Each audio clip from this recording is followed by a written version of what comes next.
Good morning, everyone. Very nice to have everyone on another episode of Money That Is Intercontinental. It's been a joy. It's been amazing so far. I know one of our listeners sent us feedback on YouTube. Thank you for your feedback. Thank you for your questions. Thank you very, very much. Also, even if you have not sent any comments or feedback or whatever, but you will listen, Page Krista, that's the person's username. Thank you very much for the comment. But even if you didn't send any comment, thank you all the same. Thank you for listening from wherever part of the world that you are. But before I keep talking, I don't want to keep talking for too long. My amazing co-host is in the building. Hi everyone. Hi Femi. This one that the energy I think extra today. when they are defining co-hosts, my co-host is the person of the list.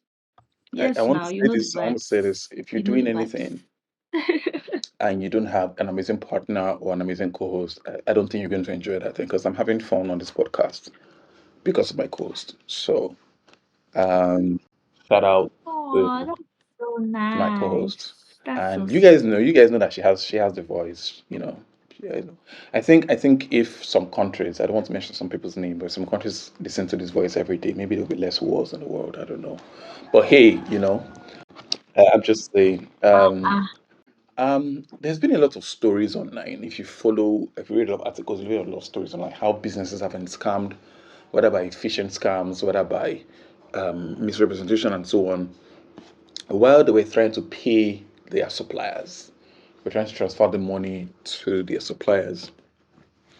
I want to kind of try and talk about that and how you can work your way around that. So, Hassan, do you want to like introduce today's topic? last week we tried to talk or we talked about due diligence in regards cross-border payment and all.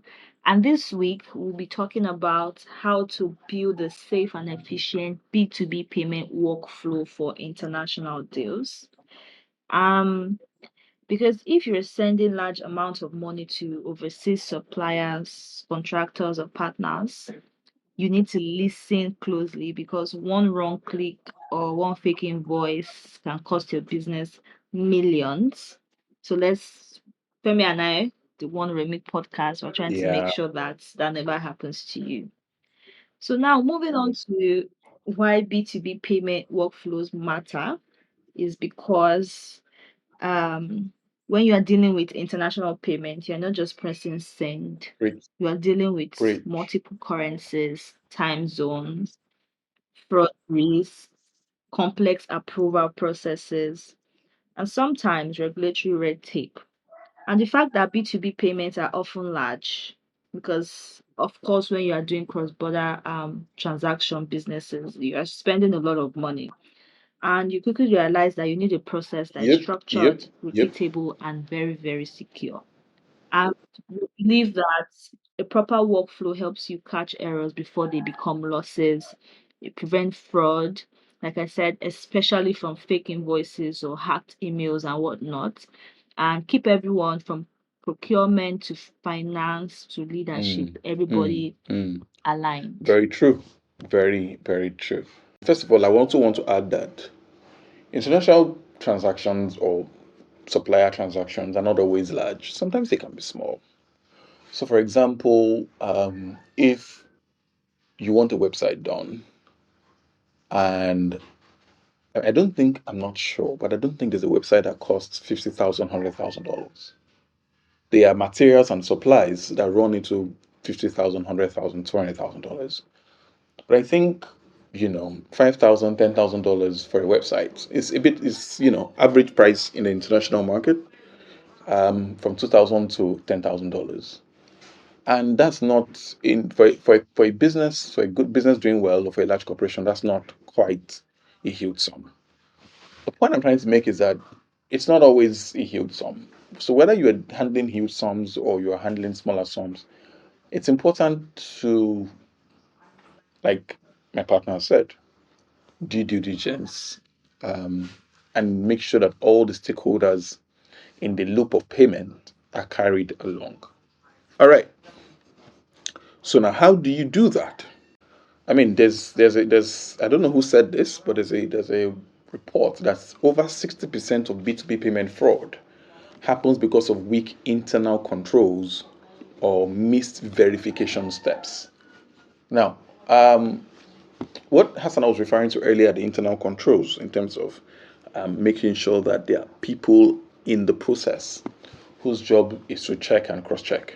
But there's also verification steps. Hassan, you want to speak on that?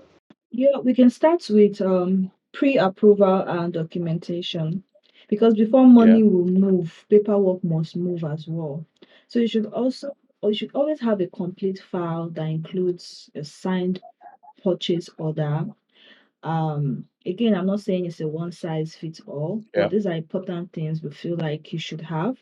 A signed purchase order, a properly formatted invoice, a contract or supply agreement, and verified supplier information, which includes legal company name, current bank account details. And if anything is missing, just pause first. If Mm-hmm. there's no documentation, there's no payment. And we can also talk about vendor and bank account verification. Because if the Mm-hmm. supplier says, hey, we have changed our bank details, why do you still want to continue that transaction? Just stop first and process everything.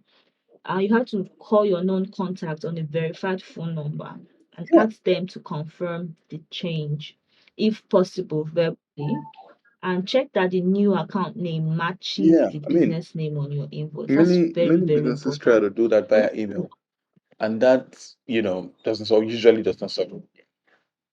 Um, I understand why they do it via email. Sometimes company policies and so on and so forth. But at the same time, if it's avoidable, please avoid it. It would save your business a whole lot of money. As soon as talked about verification and due diligence and how, and I want to talk about the politician. Sometimes companies have internal policies that don't allow them to call the next business to find out. So you just send an email to confirm, oh, is this whatever? And that's how they fall victim to patient scams and all this, a lot of those other scams out there. Sometimes it's just laziness, weak internal controls, like we have said. Um, so what can help is a checklist, a payment checklist, right? Like Hasana said. So I'm just, reiterating all that she has said before we now go into the payment itself. We've talked about, verifying the vendor, verifying corrections, checking in with stakeholders, phone calls, not emails, where possible. And then, talking about using trusted or verifiable platforms. And this is where One Remit comes into play. But before I tell you how One Remit comes into play, Hasana, what is One Remit? So One Remit is a platform that helps you with your cross-border payments. I'm sure everybody should already know what One Remit is because we have been in your faces. But yeah, it helps with cross-border payments. So let's say you're in Nigeria, for instance, and you're trying to send money to your suppliers and all of that. That's another country. So we help you streamline that process. I would kind of say like the middleman. So sometimes because of a lot of issues, hidden fees, regulatory, whatever, it might be difficult for you to do that by yourself. So we help you move your money from your account to the intended destination Very correct. Very seamlessly. correct. I mean, we're referring to businesses now. So when I say your money, I don't mean personal money. We're referring to businesses. So very, very correct. We can now talk about using One Remit to collect your payments. You know, there is a form to fill on our site. Please fill the form. We'll check out do our due diligence, and if everything checks out, then we can move the funds for you, so that everything is fine on both sides. Also, keeping digital copies of all supporting documents is helpful. This is not necessarily because you can get scammed. This is because you need to do excellent bookkeeping, and then between your suppliers, you need to be able to keep track of what's going on. But more importantly, it might help you in closing either a fundraiser or a bigger announcement or a bigger partner, because they see how meticulous you are with your books, and they're like, "Oh, I want that. I want this kind of thing in my company." So yes, Femi has said record keeping is really, really, really important, and Yep. clean Yep. records as well is very, very important.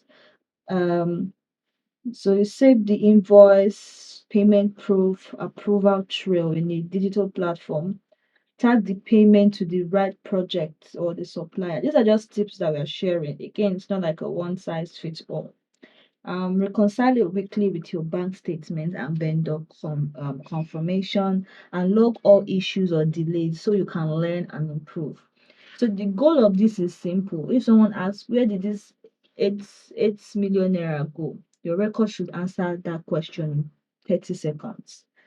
Um, there are also some extra tips to help businesses manage cross-border payments better.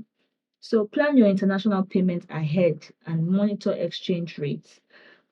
You can also create a vendor verification checklist, especially when dealing with new or unfamiliar partners, and work with platforms that offer support, not just transaction. And this is where I'm going to say one remit is going to solve your problem in this regard. Um, Basically helping you stay compliant, making sure your money gets to the destination without any hassle. Because you always Yeah. remember that the goal isn't to Yeah. just send money, to Yeah. send money safely, Yeah. on Very time, correct. and with confidence.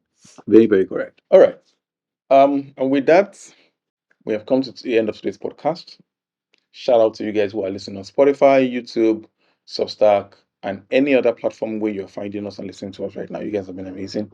Thank you so much. We appreciate it. To my able and fantastic partner, thank you very much for being amazing. Thank you so much. Bye.